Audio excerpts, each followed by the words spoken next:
Panther Nation, Ropp Star Gang, what up, what up, what up? Appreciate everyone joining the live stream. Make sure as you're coming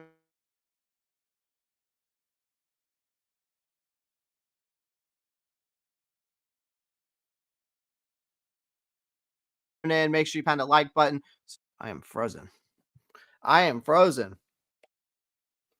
Mossy Man is in here, 789 News, Myrtle Beach Man, and he comes in already with a $1.99 donation. Appreciate that. This year, the Panthers will be a 7-win at most. 7 wins. I predict like 5 or 6. That's a little bit more optimistic than me, but that's neither here nor there. Appreciate everyone joining the live stream. This year, the Panthers will be 7 wins at most. And then we got White Chocolate Espresso in here. What's up, man? Appreciate y'all coming on in. We're gonna be breaking down some stuff, man. CJ Stroud is coming to Bryce Young's defense. I watched that interview, and I'm just gonna honestly just talk about what my thoughts are on that. We're also going to talk about where Brian Burns and this whole standoff between the Panthers and all that. We're going to talk about that. I know we've talked about it multiple times, but we need to figure out what they're going to do, right? I mean, I think it's going to be a tag and trade, but I want to break it down a little bit further than that. Then we're going to talk about guys in the free agency who I really, really want to target. Obviously these are dream scenarios basically. But we're going to break down this Panthers depth chart today and really going to dive into what this offense needs per free agency and draft, right? And that's what we're going to break down. That's why I've got this up. Looking at this depth chart here, as you can see, and let's talk about the quarterback situation. All right. So we're going to talk about that, and we're going to talk about the running backs, the wide receivers, the tight ends, the offensive line, and the interior offensive line. So we're going to talk about the offensive tackles as well. We're going to break down each and every one of those, as you can see there. Now, I appreciate everyone in here and already in here. And we're going to talk about that interview at the end. We're going to leave for the best for last. So first things first, let me bring this up. Okay, let me bring this up. All right, let's bring this up. So this is the Carolina Panthers depth chart as of right now. Okay, we're going to assess how we're going to break down the offensive needs pre-free agency, pre-draft. So you got the quarterback, right? You got Bryce Young, Andy Dalton. They're already in the books. It's safe to say the Panthers won't be breaking the bank or breaking any sweat over this position, obviously, even though some would be willing to break the bank and are breaking a sweat over this position because some people don't believe in Bryce Young. Now, I expect some fresh faces at camp arms, but I don't hold your breath for any franchise altering moves. Okay, guys, especially in that quarterback position. Okay. When you look at the running back position, you got Miles Sanders, you got Chuba Hubbard, and those are the ones to really watch, because while the rest might as well start packing their bags, Sanders could see the chopping block post June 1st, but for now he's hanging on by a thread. I think that getting ready for a potential dynamic duo, hopefully if Sanders comes back to his original self, I'm not going to hold my breath on that. But of course, Hubbard was the biggest surprise, and he stepped up this year. And I won't be surprised if Sanders gets a boot down the line. I won't be surprised about that unless he absolutely steps up this year. I don't know. I just don't know. I just don't know. So assessing this offense, it's hard to really, for that running back position, it's really hard to say. Now, as we get into this, the wide receivers, there's no secret that changes are coming to this unit. Okay, guys, what's up with Terrace Marshall Jr., right? It's more like goodbye, honestly, because I expect the Panthers to swing for the fences in both draft and free agency. Okay, possibly snagging a star veteran, maybe like Calvin Ridley or something. I don't know if Mike Evans. I know Mike Evans' name has been thrown around, obviously, because of Dave Canales coming out of Tampa Bay. But Bryce needs targets, and the Panthers need to deliver that for him, right? The tight end position, you got Hayden Hurst, Ian Thomas, Tommy Trimble, these guys, Steven Sullivan, right? Pick your poison. Okay. Canales loves his tight end, so expect one of these fellows to be on the field every snap. I think it's Tommy Trimble. Hayden Hurst is not on here, but Canales loves his tight end. So I expect one of these guys to be on the field every snap. And who's it going to be? Your guess is good as mine. Maybe we get one in the draft, but one thing's for sure, they are all vibing for that prime spot. Now, the offensive tackle situation. We look at this from an offensive tackle situation. You got Icky, Cade. Obviously, Brady's probably going to be starting here, depending on if they go interior in the draft, right? We've been doing mock drafts. I've been hammering the left guard, the center, and the right guard position. Obviously, with Austin Corbett's issue, tearing an ACL and then tearing an MCL, and then basically tearing his MCL in the same knee. Moton holds down the fort on the right-hand side. He's been the most consistent out of any of them. Let's be honest. Is he great? Is he Pro Bowl caliber? At one point, he has been. I just don't know if down the line he's going to continue that, and his contract is another issue. He's another issue as to reason why our cap space is all messed up. And we've got to fix this cap issue for sure to be able to go into free agency. And restructuring him again, I just don't know if that's going to happen. You're messing with the guy's money for the second time, and I just don't know. Now, you get Ike Ekwonu, who's on the left side, and of course, he had a terrible year, a sophomore slump like I've never seen before. And the rumors are turning about maybe shifting him, right? Shifting him to that inside guard, but who knows? Free agency, the draft, obviously is going to tell all. All right. But the one thing is clear, though, that Icky is better start polishing up his guard skills, because if he wants to stay in the starting lineup, or he's got to get better at the tackle position, because we've seen him against speed rushers, and that's the biggest thing for him. He does pretty well when we had the power run game in his first year, right, between Deontay Foreman and Chuba. When those two-headed monsters together, our offensive line seemed to be clicking on all cylinders at that time, right? Because we finished in the top 10. Obviously, there is still some major issues there. And then Bradley Bozeman had a down year, but I think that there's guys like Cooper Beebe in the draft, right guards. You can talk about Christian Haynes or Mongerhammy. I can't remember his name, out of Boston College. I have him on my draft board, but anyways, and then centers, there's a lot of guys out there. You got Frazier out of West Virginia. You also got, Cedric Van Pran. You got Jackson Powers Johnson out of Oregon. Maybe they go that route, right? Depending in the draft. Then you got the interior offensive line, though, because the thing is with the interior offensive line, I think losing Christensen week 1 was like pulling the rug out from the Panthers offense. I really do. And if he and Corbett can stand clear of the injury bug,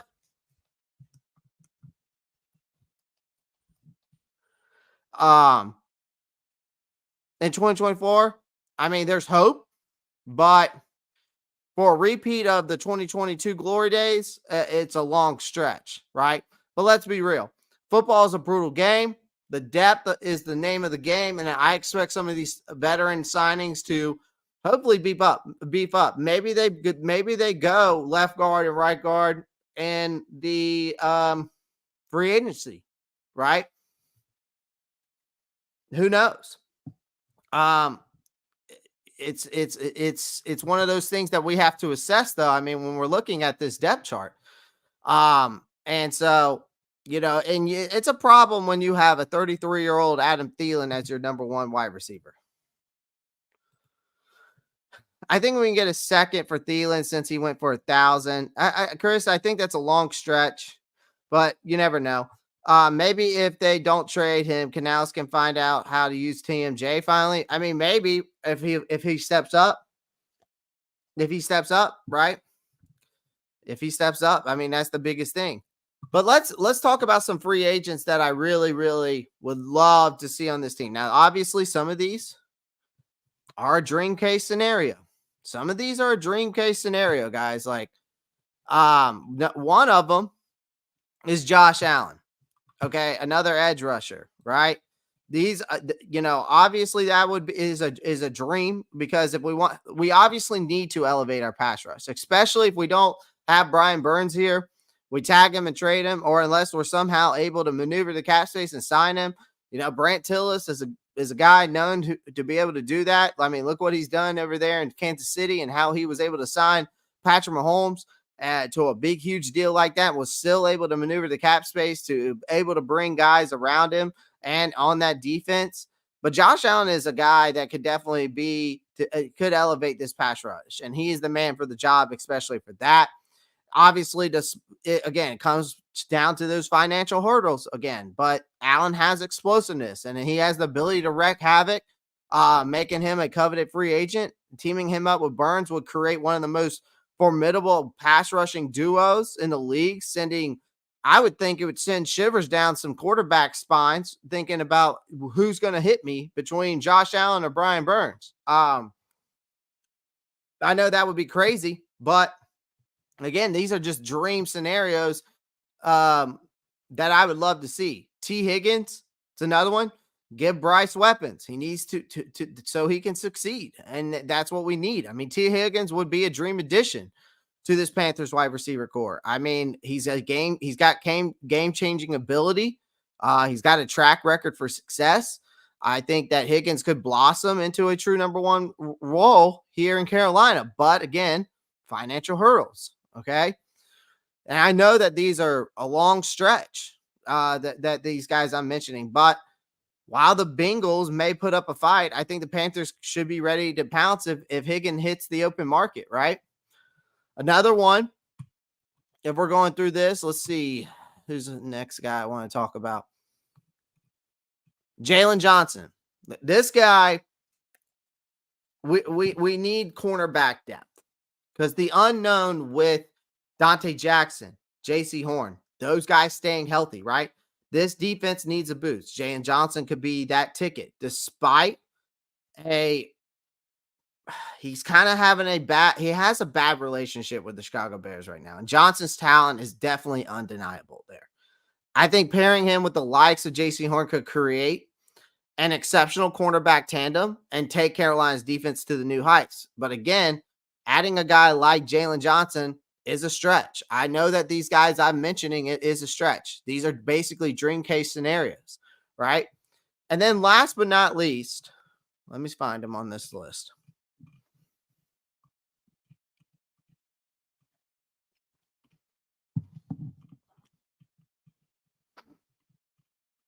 Where's he at? There he is. Kevin Dotson. Now, Kevin Dotson's another guy. This is a guy I would love to look at for sure this offseason, because we obviously need the guard help. Okay. Now, we need a facelift, a serious facelift on this offensive line. We know that. And I think Kevin Dotson would be a great solution to add depth, and he would definitely be starting, but add depth to this offensive line. Fresh off a stellar season with the Los Angeles Rams, he's proven himself as an immediate impact player. He's got a phenomenal 85. I think it's an 85.2, if I'm not mistaken. Yep. 85.2 grading. And he'd be a great replacement for Corbett, or at least for Corbett to sit behind and heal up, right? And he would definitely be an immediate impact player. He's got the versatility, the talent to make him a top priority for Carolina's short list of free agency. So these are the guys that I think that would be great to go after, especially Kevin Dotson. I got him number one on my list. There's some other interior guards in here that I would also look at. Robert Hunt's another one.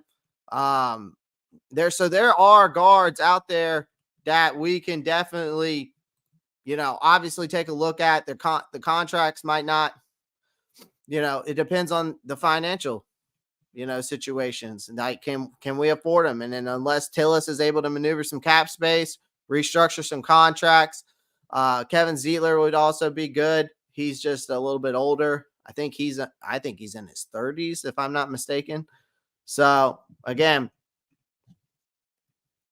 it's a priority to obviously, look at these guys. Connor Williams would also be another guy to look at. He's like 20. I think he's only 28. So he'd be a great center to bring in. It wouldn't be a bad idea to probably look at Connor Williams, Robert Hunt, and obviously, or Kevin Dotson, maybe send some money their way, see if we can get a bite. Obviously, it's, when it comes to free agency, you're really just tossing your rod out there and see who bites. And especially if we have the right financial, power to do so. You know what I mean? Our 33 pick and Adam to move up. I mean, possibly. I mean, there's some case scenarios where we could do that. But again, I think another way that we could also fortify this, this team is, you obviously want to try to sign at least 2 to 3 of these guys, whether it's a wide receiver, a guard. If you want to bring another edge rusher, sure, like Josh Allen. But I mean, but again, it comes all down to the financial. Now, some of those 4 guys that I mentioned, though, those are dream case scenarios. I'm gonna be honest with you guys. Unless somehow Mr. Guru in there, Mr. Tillis, can just pull it out of his butt and do so, right? So, what's up, Toxic? Appreciate you joining. Appreciate everyone joining the live stream. Make sure you pound the like button. Subscribe to the channel if you haven't already, and make sure you click that post notifications bell so you don't miss any new content. All right, let's move on to the next topic here. Brian Burns. The Brian Burns standoff is basically what I call it, because it's like a heavyweight bout, right? And the bell for that final round is about to ring, right? It's the clash of the Titans, kind of. It's the front office of the Carolina Panthers versus Brian Burns, right? I think there's some broken trust here and a lot of empty words here, because I feel like there's been a little bit of drama between Burns and this front office. It's kind of juicier than a primetime soap opera, let's be honest, because Dan Morgan talks a big game about restoring this Panthers culture, but can he walk the walk after years of empty promises by others and shady deals, right? I mean, Burns is no stranger to the disappointment game, having trusted the process only to get the short end of the stick. Now, repaying in good faith is another thing, because Burns puts his faith in the Panthers last summer. He was expecting a long-term deal, but he didn't get it. Nope. Instead, he got a front row seat to negotiations going nowhere. Now he's staring down the barrel of a franchise tag, and trust me, he's not thrilled about it. And you can't blame the guy. He's playing not to get hurt, for crying out loud. And the tag and tango trade, Joe Parsons of The Athletic hinted a tag and trade scenario. But let's be real. Burns isn't about to tap dance to that tune. We know that. And after last season's roller coaster, he's not keen for another round of contract roulette. And can you blame him? I mean, the guy just wants some stability here, not a one-way ticket to uncertainty. So this is a big moment for Dan Morgan. He's got a hot potato in his hands, and it's about to burn his hand, because does he have the chops to seal the deal and keep Burns in Carolina? Or will he fumble at the goal line, leaving Burns out in the cold? And you got Brant Tillis in his corner. Let's hope Morgan can get the moves to make it happen. I think it's going to be more on Brant Tillis to renegotiating contracts, making trades, and getting the guys out of here that are hurting our cap space.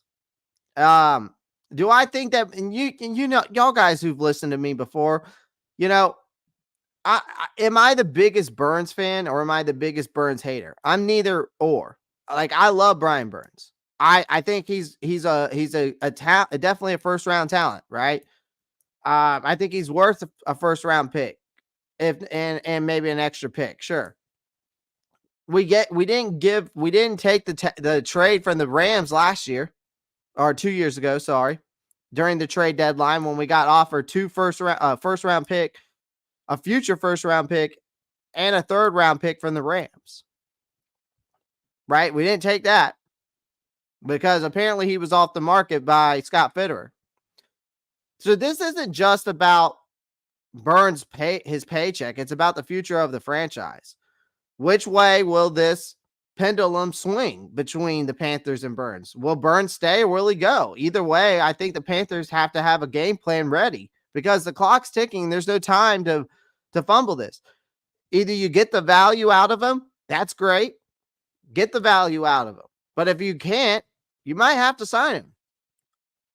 We've seen in the past what happens when we let guys walk. We let Julius Peppers walk. Didn't work out in our favor. Do I think Brian Burns is an elite talent? No. Do I think he's a great talent? Absolutely. There's just guys that are more consistent. Now, could last year been the same reason that maybe Bryce Young didn't have a good year because he didn't have any help around him the same way Burns didn't besides Derek Brown and Frankie Louvu? Possibly. Who does he else have, right? So, again, guys, it all comes down to what's best for business, right? That is what the world of the NFL is what is best for business. Is keeping Brian Burns best for business, or is it tagging him and trading him best for business? That's what it comes down to. The problem is though, still, the biggest issue still is that you don't have a first round pick. You also don't have $30 million to pay this man the contract that he wants, right? So it all comes down to the fact that you're going to have to make a decision. You're going to have to make one fast. And I think the best decision for me, honestly, guys, is I think you tag and trade him. I think that there's too many holes on this team that need to be filled, like the offensive line and the wide receivers. Should that come first before an edge rusher? I think the offensive line most definitely should. I think the trenches is one of the most. I think that's the most important thing on the field. Because if you think about it, what is the most important position on the field besides the quarterback, right? The offensive line. But your quarterback's also the most key position to have. So whatever they decide to do, whatever comes of this, we'll see. I just don't see Brian Burns being here in 2024. I don't. I really don't. And it's unfortunate, but that's just the way sometimes the cookie crumbles in the NFL.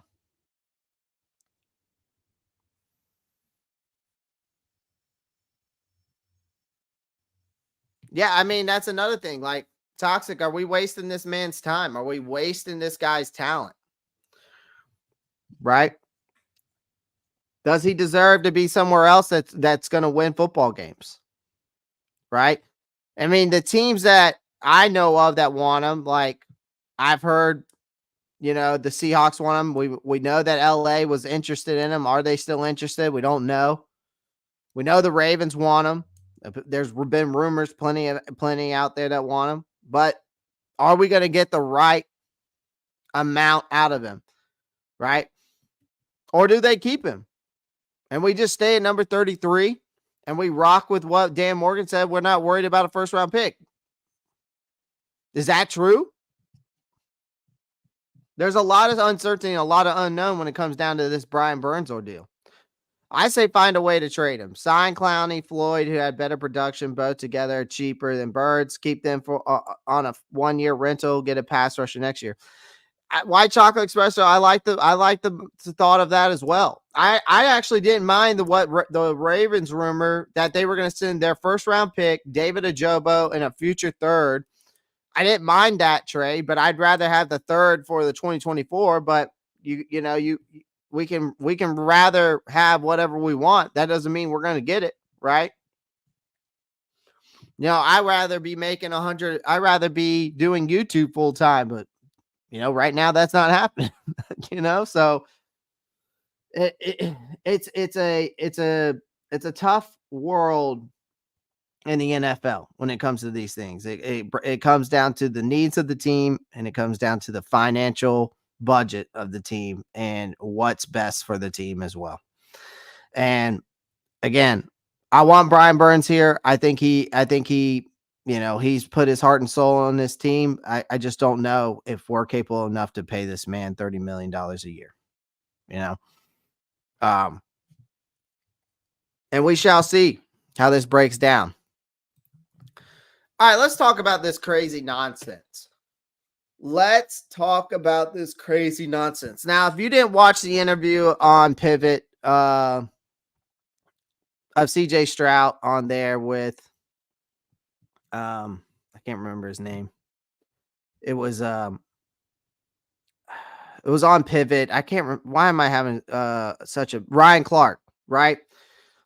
With the interview on there with them and all that, right? Stroud basically came out and dropped some knowledge about the whole Bryce rookie season, the Rocky rookie season. And Stroud isn't one, obviously did not tiptoe around some things, right? He was basically throwing haymakers left and right, defending Bryce Young against the armchair of quarterbacks and critics in the league where, everyone quickly points the fingers, because he is right about one thing in that interview where he said that they don't point the fingers at the cornerback. They don't point the fingers at the wide receiver. They don't point the fingers at the offensive line most of the time. They don't point the fingers at the safety, right? They point the fingers at the quarterback because it's the most prestige position in the NFL. Now, Stroud steps up to bat for his fellow, quarterback, and reminding us all that sometimes the gridiron guards aren't on your side. And even CJ Stroud said that he came into a better position. Whether that's true or not, whether some people believe in that or not, I don't know. To me, I think you can make a case, but at the same time, you still have a job to do at the end of the day. I think Stroud's not pulling punches. He knows firsthand that you can't work miracles if your squad's dropping balls, literally. And while Young may have faced his fair share of challenges, Stroud's giving credit where it's due. The guy's got talent. He's just scratching the surface. And I think, as Stroud wisely puts it, Rome isn't built in a day, and nor is greatness. And that's true too. But Stroud's journey with the Texans mirrors Young's trials with the Panthers in that interview, right? Both faced adversity, but Stroud succeeded by rallying with his team and grinding it out. With a nod to GM Nick Cesario and Coach D'Amico Ryan, Stroud underscores the importance of surrounding yourself with winners. And that's a lesson that Young would do well to remember. I think ultimately Stroud's message here, though, guys, is clear that everyone's journey is unique. And setbacks are part of this game. While some may find success early on, others, like Young, may face roadblocks before hitting their stride. And that could be the case. I can't say that Bryce Young is a star on the rise. I can't properly say that. I can't properly say that he didn't have enough support. compared to CJ Stroud. I think there's a case to be made. Sure, we can debate about it, but I can't say that either. A touch of perseverance, sure. Is he destined for greatness? Maybe.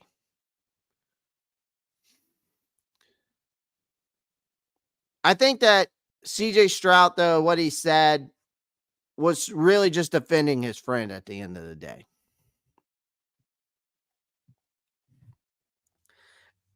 And Marco's, yeah. I mean, he basically, that's what he was saying. He was saying that basically everything else around Bryce was his problem.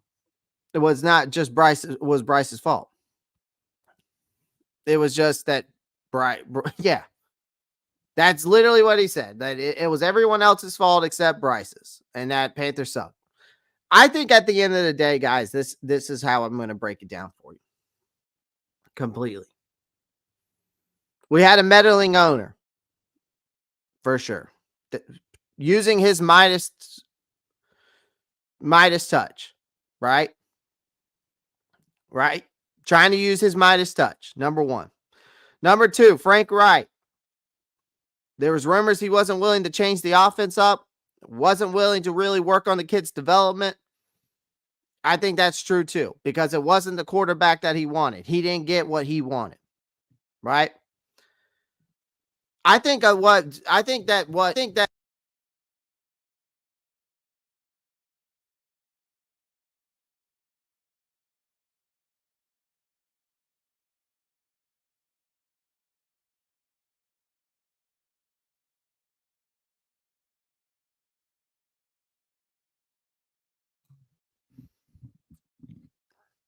okay, sorry, my mic got disconnected. We got to stop making excuses for this kid. Do I think Bryce has the potential? Sure. I think yeah, Marco's my mic went out. I fixed it. It's good now. Thank you. Appreciate that. It just got disconnected real quick. No big deal. I think Bryce has the potential for sure. But I think that there was too much going on in-house as well. Too much drama, too many heads calling in his ear. Everybody and his grandma was in his ear. He had basically 5 play callers in his ear, right? But nobody, I just don't feel like the coaching staff we had here was willing to work around his strengths, like how Dave Canales is basically breaking it down. So I think the potential's there. There's just a lot of unknowns. There's a lot of uncertainty that's going into this team this offseason, right? What they're going to do with free agency, what they're going to do in the draft. We all can sit here and say what they need, right? I've been sitting here saying that he needs offensive line help, especially in the interior. Both guard positions, and I even consider the center as well. But we also know that that Scott Fitterer did nothing for us in the drafts or free agency to help bolster up this team's depth, right? We also know that that there were some coaching issues, the Hunger Games, the Rats, right? We had spies on Frank Wright and some of these other coaches, right? And we had coaches texting the owner, and that didn't help either. So all those things should be considered. But Bryce also has a lot to work on himself as well. Yes, did he make some plays? Absolutely. He made some plays. He made some good throws. I saw the potential. There was definitely some highlights that he made, not only with his arm, but with his legs. We saw some great plays. But he also has to work on his footwork. We've broken that down before. We also know that he needs to work on his deep ball accuracy. We broke that down too. But he does need some help. I can't blame that. But I can't say that every single thing was on Bryce. But I can't say that the other stuff wasn't either. You got to consider the other things. So I think there is it's like a 50-50 thing here. Yeah, wide receivers weren't getting open. Wide receivers weren't catching balls. But then we can make the case, well, how come Danny Dalton was able to throw for 300 yards, right? So there's that case there as well. Why was he able to throw for 300 yards against Seattle? Why was he able to find the open guys? Right? I just think that some of this is nonsense that CJ Stroud said, but some of it I do agree with. But he voiced his opinion, and he has a right to his opinion, for sure. And I wonder if those two, obviously them two being friends and stuff like that, they've been playing each other since like middle school, I think it was, or like high school. They've been playing against each other that long. So I'm wondering if Bryce called him up and was like, CJ, man, let me tell you something. I don't know, man. Like these wide receivers don't get open. The offensive line just doesn't defend me, block for me well. The tight ends aren't getting open. The running backs aren't finding running lanes. The offensive line isn't opening up the run lanes to take some pressure off of me. Blah, blah, blah, blah, blah, just voicing out his basically venting his problems to him. I think at the end of the day, it's a multitude of things. And we've broken them down before. It's the meddling owner, a GM that couldn't scout talent if it slapped him in the face and not bringing in the right talent or depth for the free agency that fit this team. I think also the coaching staff wasn't the right coaching staff, and I don't think that the play calling nor basically the non-development of working on the rookie quarterback was definitely evident. I think it's a multitude of those things. You had too many people in your ear, Bryce. I think that too, but you also didn't step up when needed to. You had games where you had barely passed for over 100 yards. I just think that it comes down to that this team obviously has a lot of holes. And I don't think the play calling fits. I think even defensively, we can say that the 3-4 defense has to go. We have got to get back to the 4-3 defense. But the play calling has to also change. And I think Canales is right. We got to build around Bryce's strengths and work on his strengths and go based off of that.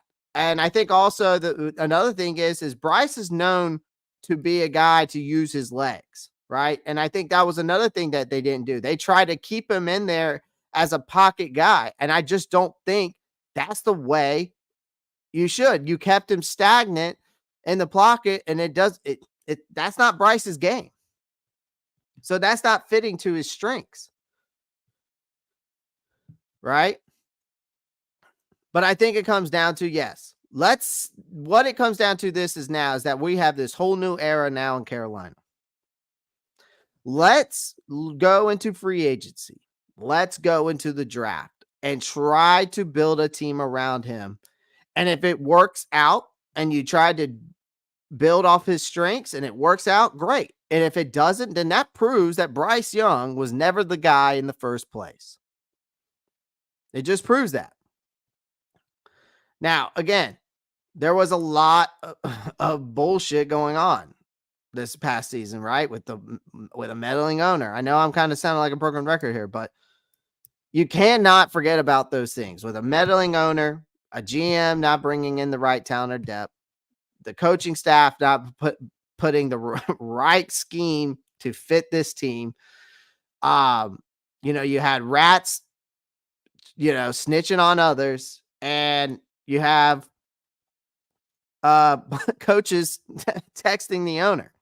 So you basically had spies out there this whole last season. I mean, it's laughable at this thing. It's basically laughable to think about what had happened this off season, right?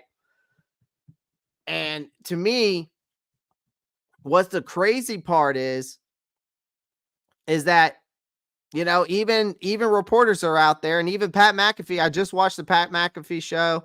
I was watching it, and a Carolina Panthers reporter came on there. I can't remember who it was. Basically saying that same thing I'm saying, that there was just too many voices in his head. Like and I've always said this, he had too many voices in his head, like Randy Orton. That's like my little pun, or whatever you want to call it, metaphor, whatever you want to call it. And that's true too. But Bryce does have to work on his decision making, his breaking down the defenses, stepping into his throws, working on his footwork, his deep ball accuracy. All those things do need to be worked on as well. But let's get him some help. I'm all about that. Because even if Bryce doesn't pan out and you get him all this help, it could help out the next quarterback that steps in, right?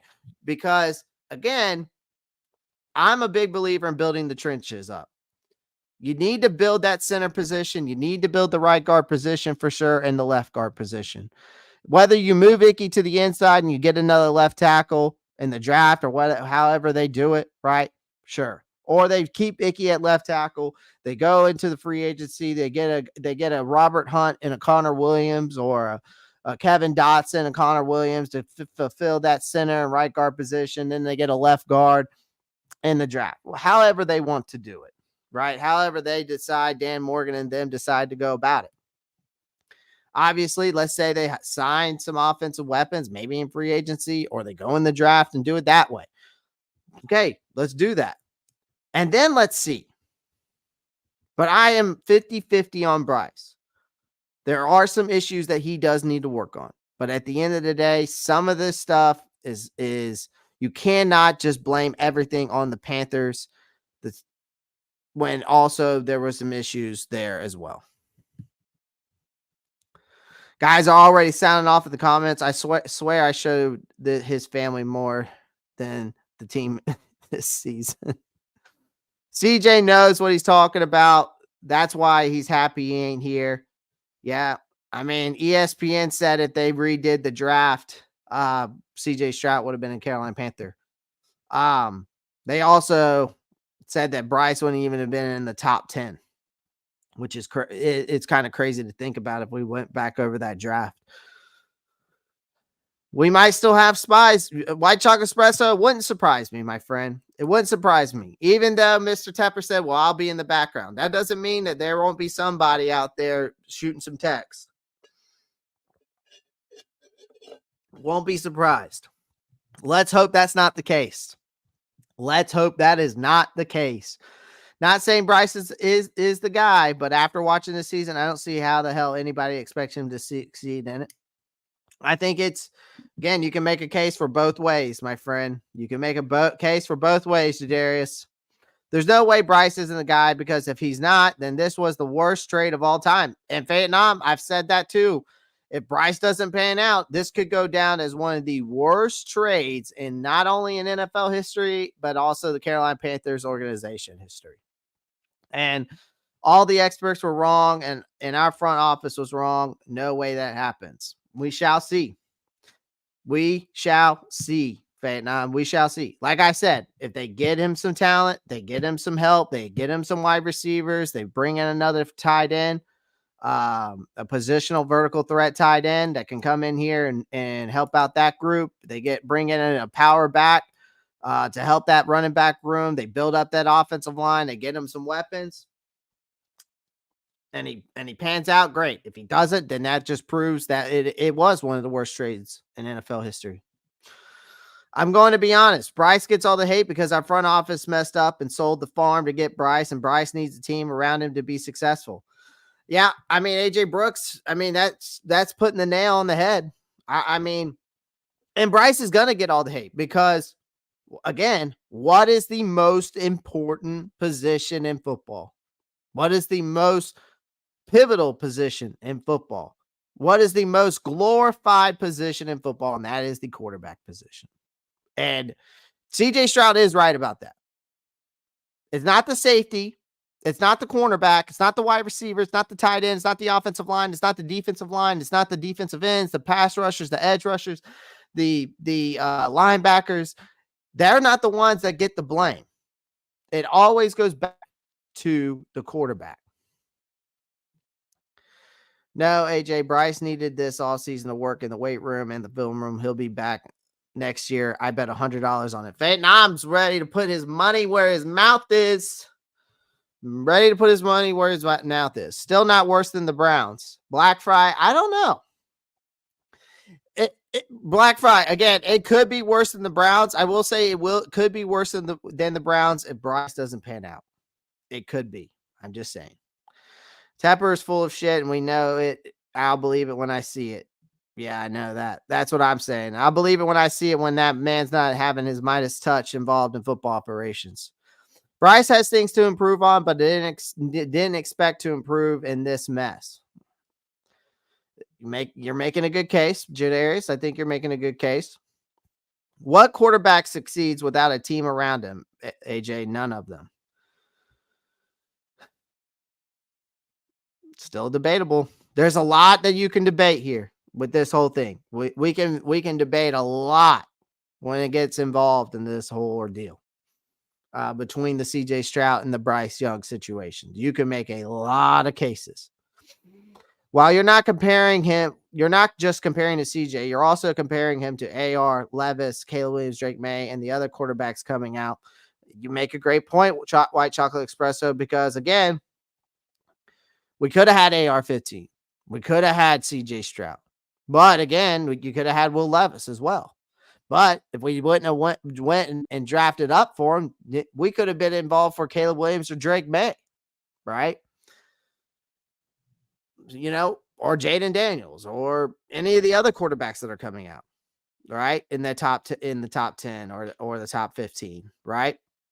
You can make a case upon that for sure. Because we could have, instead of trading up for him, we could have been in the top 10, probably the number 1, number 2 pick this year if we wouldn't have made that trade to get one of the other quarterbacks. He may overcome it, or he might ruin. He may overcome it, or he might be ruined here. We will see. I mean, it could be a situation. We could end up being the next Jets, guys. I mean, we could end up being an organization that's like the next Jets, where quarterbacks basically just come here and they die. They get ruined, right? A lot of people believe that Sam Darnold got ruined in New York, right? I mean, and there's some other cases out there, right? Vietnam, a lot of quarterbacks. That's why the weight room and film room won't do jack shit for him. The team just needs to be better to help carry him. He's a system QB, just like Brock Purdy. AJ Brooks coming in hot with this comment. That is a woo. Again, it's very well debatable. You can debate that comment right there all day long. Or my favorite, Spencer Rattler. Ooh, White Chocolate Espresso. I like it. I saw my boy do his thing. against that Senior Bowl. I like what I saw. Him and Leggett looked great. Rattler won that MVP. So I'm all about it for sure. I wouldn't be mad if I saw him in a Panthers uniform. Fighting for that quarterback position. I think it would be great competition. That's all I got to say. But that won't happen. I won't get hype about this team until I see dubs or improvement. Panthers fans are officially from Missouri. They should the show me state. I feel that. I mean, I told y'all this season. Going into this season, I don't expect this team to win more. The ceiling is like 6 wins and the floor is like 3. I've been on here, said that before. This is not going to be something, even if they improve this team just in this one off season, it will not happen this year where people were commenting. Guys, people were commenting on the Panthers chat during that interview, the intro interviews for Dave Canales and Dan Morgan, saying that we were going to make the playoffs and win the NFC South just because we hired these two. That is not going to happen. Your expectations are way too high if you believe that. Okay? Your expectations are way too high if you believe that. And I saw that in that chat. We were live watching it. I was looking at that and I'm like, you're out of your mind. We haven't even gotten through free agency in the draft yet to even make people think that. You got to hold everybody in here. There's 24 people watching. Make sure you pound the like button. But let me tell all 24 of y'all something. Keep your expectations low and realistic. Keep your expectations low and realistic. Okay? Because this team is not going to win. They're not going to win the NFC South. They're not going to make the playoffs.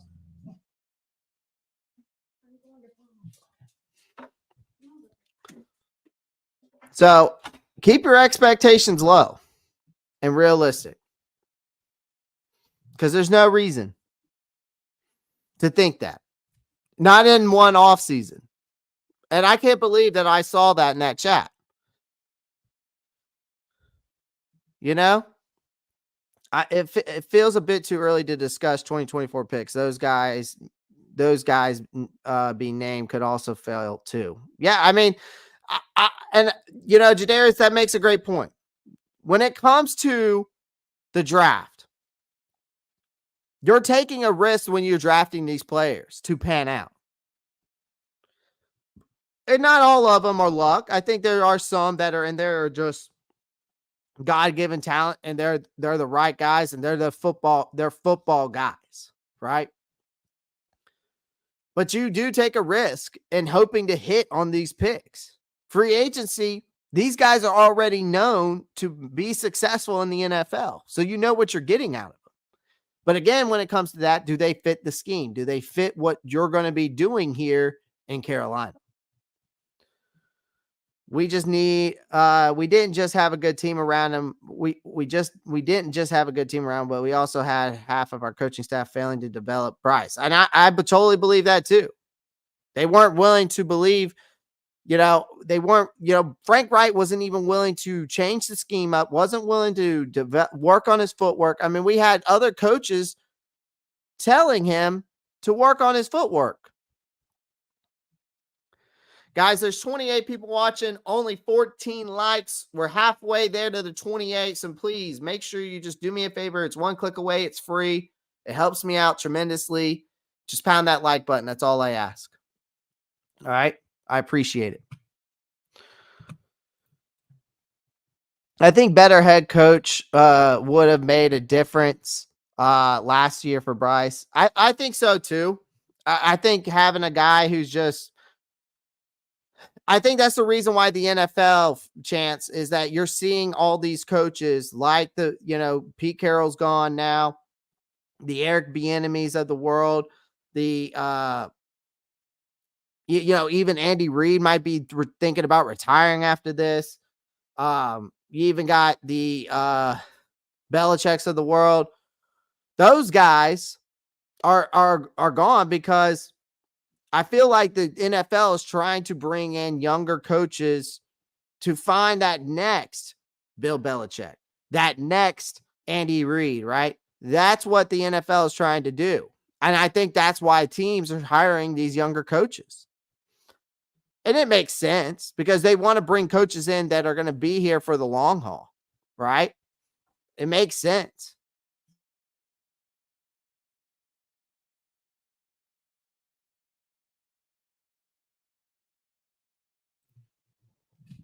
So again, I get it. It's way too early to stereotype Bryce by saying he's a system QB. Give it another season or two, and then lay the blame. I think Vietnam and truthfully, I believe that every quarterback's a system quarterback. I think and I'm not saying that Bryce is a system quarterback. I just believe that in the NFL, quarterbacks fit. It's like Conor McGregor said in UFC, styles wins fights. I think it's the same thing that goes without saying that in the NFL, schemes fit certain players, systems fit certain players. But yes, you do need to have help around your players to be successful. Vietnam, I watched Bryce at Bama. I know him as a player. He's a system quarterback. It is what it is. That's not hate. Just understand what he is. Purdy's assistant QB. He's in the Super Bowl. Sometimes that's all you need to be. But again, I think that the system that they're running over there in San Francisco fits Purdy. Right? I think that's what it is. It's the same thing that needs to go on here. I think Canales is going to put a system and scheme that fits to Bryce's strengths. And hopefully that pans out. But again, at the same time, we also need to bring the talent and depth in here through free agency and through the draft to bring some help. There are some idiots in our fan base. I'm sorry, Clay. Just the blind leading the blind at times, dog. Dude, I know. I just can't believe some of the in that chat watching that. When we were breaking down the live stream, watching it together, the introductory, interviews for Dan Morgan, and just watching that chat saying, basically just hearing what they were just off some words that we're going to win the NFC South and win the division. And it's just like, we haven't even gotten through free agency in the draft yet to even be that hyped. I mean, and I don't even care if we did. We ain't winning the NFC South, and we're not going to make it to the playoffs. Keep your expectations low and realistic. My expectations is 6 wins. My ceiling is 6. My low end is 3. And even if we get 3 wins, it's more than we got last year.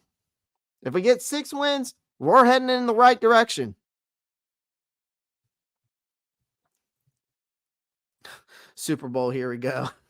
Ridiculous. Absolutely ridiculous. People believe the Panthers are going to compete this year. Better pump the brakes. Y'all are going to be mad. I mean, I'm just telling y'all now. This is not going to be, we are in a full rebuild mode. Rebuilds don't happen in year 1. They happen after year 2, possibly. Sometimes it takes even after year 3 for them to really start seeing the progress. I feel like the majority of fans set their expectations way too high. Then reality hits and they overreact. For example, shit on Bryce, blame everything on him. Yeah, I don't blame everything on Bryce, Chance.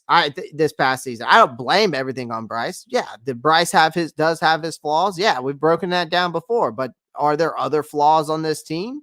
Was there a lot of drama? Was there a meddling owner? Was there rats? Was there spies? Was there too many cooks in the kitchen? List goes on. Did we have a GM that couldn't bring in talent or depth, or if it slapped him in the face? Absolutely. Did we make some terrible trades? Did we make some terrible draft picks? Did we not make some trades that we should have? Did we bring in the wrong guys? Absolutely. There's a list that goes on. Can't judge the dog in a player. It's a lottery. I think that it is. I mean, I think that there is some guys that are out there that are just like, he's got it. He's a dog. He's got that God-given talent. He's the man. But then there's guys that you're just like, yeah, he's got great highlights. He's got a good tape, but it's a risk. I can make this, I made a draft board and I can say all the positives of a guy. And I can also tell you all the negatives of a guy. And I can tell you where his value is at in the draft, but I can't tell you he's going to be that guy.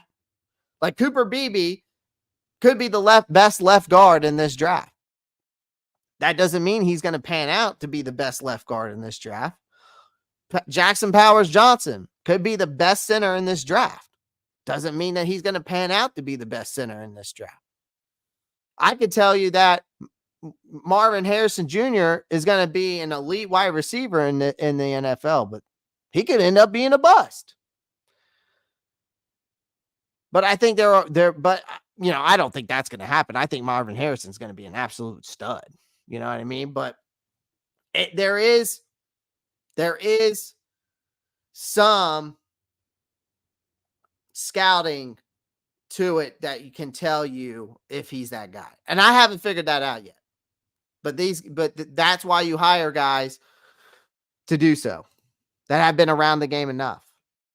I don't know what Bryce is gonna turn out to be, but he's a Panther, and I'm pulling for him to do great. Keep pounding, yeah. And I'm pulling for the kid too because because of what we gave up for him. I am absolutely 100% backing the kid for sure. I'm all about it, and I hope he pans out because we need him to. And by no means am I saying Bryce Young, I'm immune to criticism, but he's not. He does deserve some blame, but some fans take that shit way too far. And I believe so. I think that sometimes it's just a little bit too much. They push the narrative a little bit out there when you're blaming him. Yeah. Say the things he needs to work on. I think he needs to put on 10, 15 pounds. I think he needs to work on his deep ball accuracy. I think he needs to work on his step back footwork. I think he needs to work on stop standing on his tippy toes and learn how to just step in and sling it. And, and getting better at deciphering the defense. And that's even though Canales has come out and says that, okay, Canales came out and says that he doesn't believe that he's a project, that he's a potential player, and believes that that they just need to build around his strengths and work on some things and get back to the basics and be a master at the basics and then move on from there. And I think that's a good way to go about it. I think getting back to the basics, mastering those things, building around Bryce, building up to his strengths, making it fit for this team is the best thing to go about it. And if it pans out, great. If it doesn't, then it becomes the biggest trade bust in NFL history. And we'll have to deal with it. But at least if we do the right things by building up this offense, like the offensive line, bringing in the right talent and wide receivers and tight ends and running backs, because it's every position group, I feel like, on the offense. I think that, it'll be successful for it will be ready for the next guy that comes in. But if Bryce pans out, great.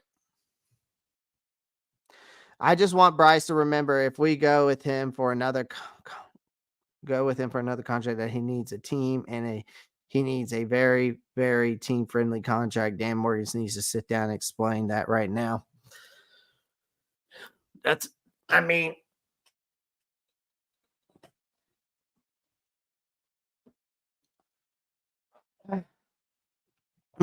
think the kid does need some help, but we do need to be very lucrative with the finances, for sure. For sure. If even the Texans took years to build, people overlooked a lot of the moves they made and just not a quarterback and bad coaching staff. You got to give props to that GM. That GM, Nick Caserio, needs a lot of props there in Houston. We need to extend Derek Brown ASAP and build around him. Yeah, his extensions this is his extension year. Coming into 2024, his negotiations for his extension will start after week 3, or start at week 3. So, that's the financial. That's where the financial budgeting starts coming in to play. And that's why we brought Brant Tillison, hopefully to be able to do so, to be able to extend these guys like Derek Brown. I just hope the 2024 draft class lives up to the hype, unlike the 2021 draft class. I feel you. Because this next draft class, I'm not so sure there's any guys out there that are going to be that good. I'm not saying Caleb Williams and Drake May, but I'm talking about the next draft class after that. I don't know if there's any dogs in that draft class. I can't say that the kid out of Penn State, the kid out of Texas A&M, the kid out of Miami, and I think there's another one. Ewers out of Texas, who would be coming out the next draft class. I don't know. I don't know if any of those guys are going to live up to the hype. Well, Matthew says biggest bust ever. Woo. Yeah, that deserves some eyeballs there, Marcos, for sure. For sure. Hey, you have your right to your opinion, Will.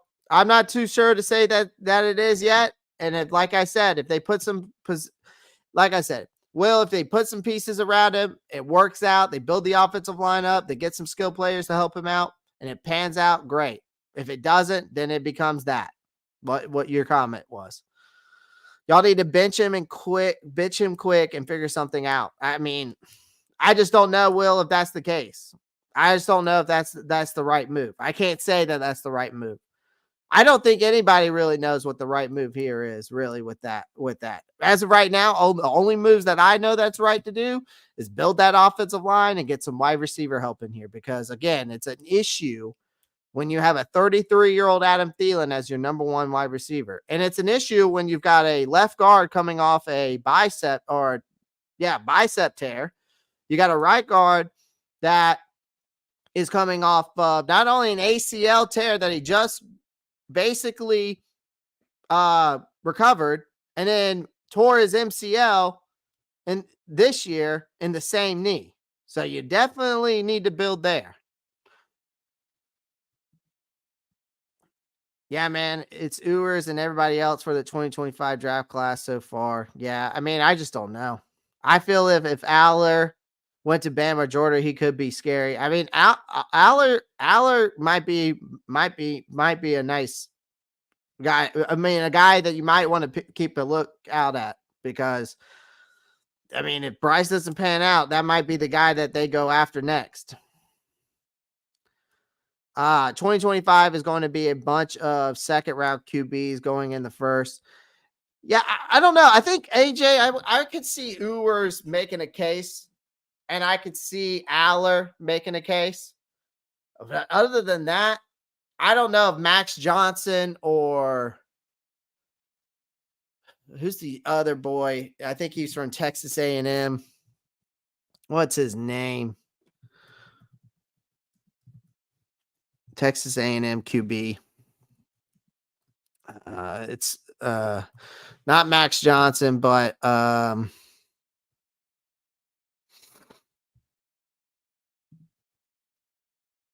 was Connor Weigman. Yeah, I mean, let me look at the draft class for 2025. I mean,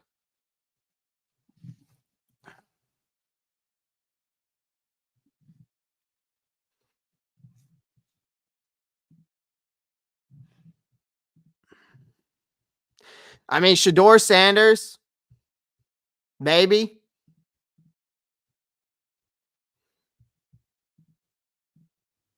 I mean, if we're looking at the draft class for 2025, I mean, this is what we're looking at here.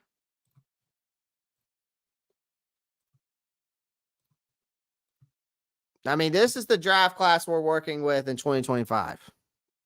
It would be Shedeur Sanders, Drew Aller, Connor Weigman, Carson Beck, Quinn Ewers, Jalen Monroe, Tyler Van Dyke, Dylan Gabriel, Preston Stone, Riley Leonard, KJ Jefferson, Jalen Daniels. Like, I mean, the top two, I would say are probably first round picks.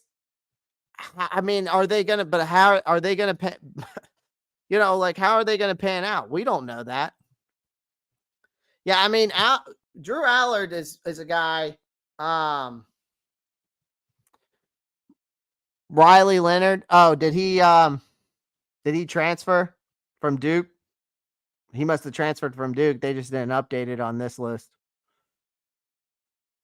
So I mean, if we're looking at we're looking at 2025 quarterbacks. I mean, it's basically you either go with, I would probably say either Shedeur Sanders, Drew Allard. I'm not too sure about Connor Weigman yet. I mean, he is 6'3". I mean, these guys are big guys. These are all big quarterbacks. I mean, the only guy that I see under 6 foot is Dylan Gabriel. But, based off of what I've seen, I mean, if we were going to look at anybody, it would either be Quinn Ewers, Drew Allard, or Shedeur Sanders. Those would be my three guys. If we ended up having to go with another quarterback, those are the only guys I would probably even take a look at. but things could change. Yeah, I mean, that's true. Riley Leonard. Yeah, okay. I didn't know he transferred. I didn't realize he transferred. I knew there was rumors of him transferring, but I don't know. He must have just transferred recently. Panther Raider X. Did he just transfer like recently? Did that news just like come out recently? I'm usually pretty good at keeping up with that stuff. I feel Allard can be coached up and be a QB in the NFL. I mean, I like Allard a lot. I mean, I'm a Penn State fan because of my dad. Even though I'm a Gamecock fan at heart, but I do cheer for Penn State because so I do keep up with them a little bit. He has to be better this season because the bowl game performance was bad. Yeah. Yeah. I mean, here's the thing though, there's a lot of things going around with with Coach Franklin that they're just saying he's just not it. And that could be the case too, though, Jadarius. Back in December. Okay. He transferred along with a 4-star defensive end. Wow. This Panther Raider X is how you're a Duke guy, right? So how good is Riley Leonard? Can you say is he a decent quarterback? I mean, he's 6'4", 212, runs a 4.5. What's his strengths? Next level ball placement, arm talent, consistent connecting with targets. True general. Instrument of the Duke's turnaround, average 220, 282 yards per game, tallied 33 touchdowns. I mean, that's pretty, dude. I mean, if you're averaging 282 yards per game and and then you put up 33 touchdowns at Duke, you got to be pretty damn good. Statistically, figures impressive career pass efficiency rating. Pretty good efficiency rating. Got some legs, obviously. 872 yards, 15 touchdowns, 4,200 yards. Total offense. Holds the best touchdown to interception ratio at 3-1. So this kid could actually be, he's got a great frame too. 6'4". Says 6'4", but they got him listed up here. Yeah, okay, 6'4". Okay. So what's his weaknesses? Rawness, displays rawness, has instances of hanging in his targets out to dry, not consistently leveraging his eyes. Okay. Flashes of timing exits. He occasionally sleeps on the release, concern given him an absence of cannon. His mechanics hint a need for refining under center, rearranging the erratic ball placement on vertical routes, tossing ducks under pressure. Okay. Ball security issues underscore. Okay. All right. So not bad. He's not bad. Let's see what other. So again, it's like, who are you going to go with though? Like, how do y'all feel about this guy? Like, chat, like, do y'all believe in this kid?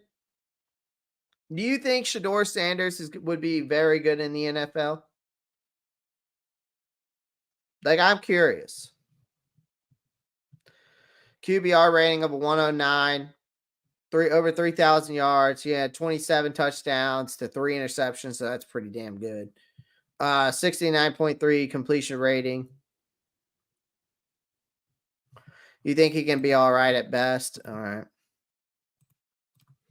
He has speed. He is pretty good. Yeah, I thought I liked what I saw or read upon Drew, or not Drew. Riley seemed pretty decent. Let's see what they're saying about Drew Allard. Drew Allard gives me Phillip Rivers vibes. Interesting. 6'5", 242. He's a freshman, or he was a freshman. Mobile pocket passer. Okay, so what did he? He had 101 QBR rating, 2,300 yards, 61.3 completion, 23 touchdowns, 1 interception. Okay. They got him ranked, projected him as a first round pick, top 10, overall ranking number 8, position rank number 2, 4-star recruit. 5-star graded by 24/7 Sports. Doesn't seem like he has a lot of weaknesses because they only wrote 3 down here. So what is his weaknesses? Because, I mean, they only gave him 3 weaknesses. So what is it? Heavy feet in the pocket, loses zip, accuracy. His mechanics are hit or miss. To maintain consistency, his stride is inconsistent, leading to sporadic accuracy. Doesn't throw as well on the move, especially when targeting receivers outside the numbers. Okay.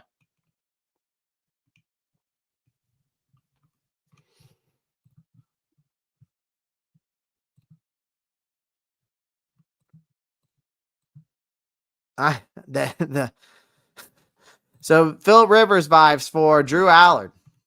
Philip Rivers vibes for Drew Allard. What kind of Philip Rivers? The one that has 10 kids, or the young Rivers, the size, how he threw at? Okay. Reminds me more of a raw version of Josh Allen come out of college. So Drew Allard reminds y'all of Josh Allen, or the Riley Leonard guy? Kind of curious. Because I'm gonna be making a draft board for this draft class too. So I'm gonna have to be I'll be watching a lot of college football this upcoming season again. Let's see what they got for Quentin Ewers. They still got him at 5, even though he's gonna stay another year. What was his? He had a QBR rating of a 108 over 35, basically 3,500 yards, 69 completion ratings, 22 touchdowns, 6 interceptions. Okay. What do they got him? For mid-round first. Overall ranking number 18. Okay. Drew Allard. Okay. I mean, if he gives you Josh Allen vibes. AJ Brooks says he gives Drew Allard gives Philip Rivers vibes. And honestly, if you got two, you already got 2 people in the chat saying he's one's Josh Allen, one's Philip Rivers. Sounds like a guy could be good. Allen most certainly had a better mechanics and arm, but the size and tangibles are similar. Gotcha. They have running back under quarterbacks. I don't see where that is. I don't see where that is. But they have running backs right here on their list. Like, they got that, if that's what you're asking. So again, I mean, you have options. Obviously, in the 2025 draft, guys, we have our options.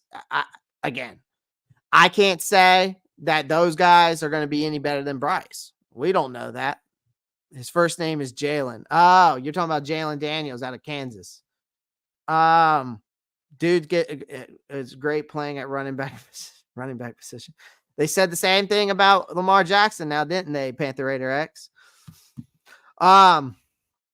Obviously, the biggest thing for you guys to do this season, obviously, is pay attention to some college football.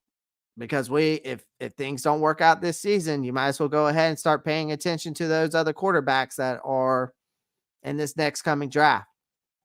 Not this one, but the next, So, but let's hope and pray, but be realistic. Try to be optimistic as you can. Nick Saban's joining ESPN. I kind of figured that was going to happen. I think they want to replace. Unfortunately, they want to replace. What is his name? Why am I see the guy's face. Why am I having such a mind blank right now of his name? He's been on there since like 1988 or some shit, 1991 or something. Whatever his name is. Oh, I'm having a true mind blank right now. What is his name? Lee Corso. I knew they wanted to bring somebody in there to replace Lee Corso at some point because he is getting up there.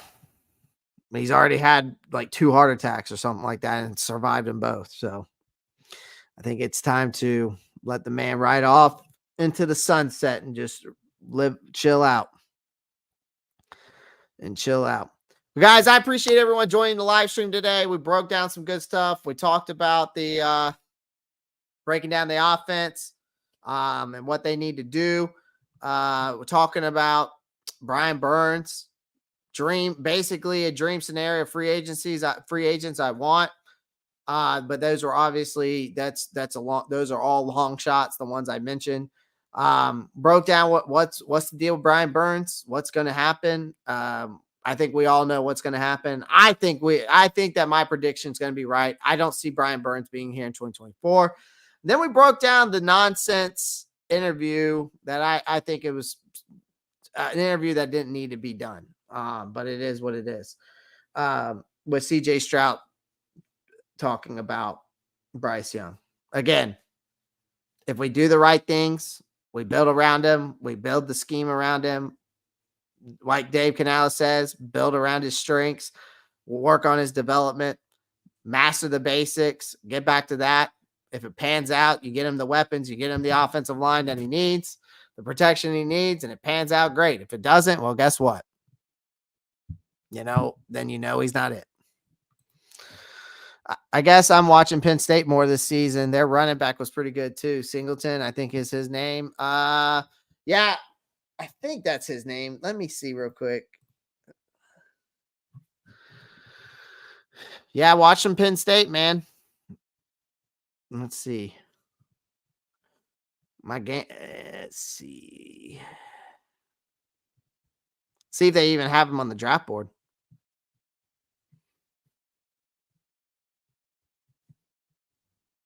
They don't even have him on the draft board yet. Yeah, they don't have him on this draft board yet, but I'll have to look him up. So there's some guys out there. I'll be sitting my ass on the couch watching the nerds from Durham all year. There you go. There you go. All right, guys. Well, I'm going to hop off of here. I appreciate everyone joining the live stream. Of course, as always, make sure you pound the like button, subscribe to the channel if you haven't already. Make sure you click that post notifications bell so you don't miss out on any new content. Guys, I'm going to be working hard on some merch coming up this week. Madden content is coming. I promise. Madden content is coming. I'm going to be working on that. We'll do a full Panthers rebuild. So that's going to be coming as well. Some more, live streams, shorts will be coming out. We'll also be talking about that. Yeah, just going to keep breaking it down week by week. I know I wasn't live yesterday. Probably won't be live tomorrow. Going to be doing some more short content tomorrow. Depends on how much news is coming out. So again, it's the off season. So any news is good, but sometimes it's just better to keep it short. So anyways. All right, guys. Well, I'm going to hop off of here. As always, love you guys. Appreciate it. Have a blessed day. And as always, y'all know what to do. Keep pounding. Peace.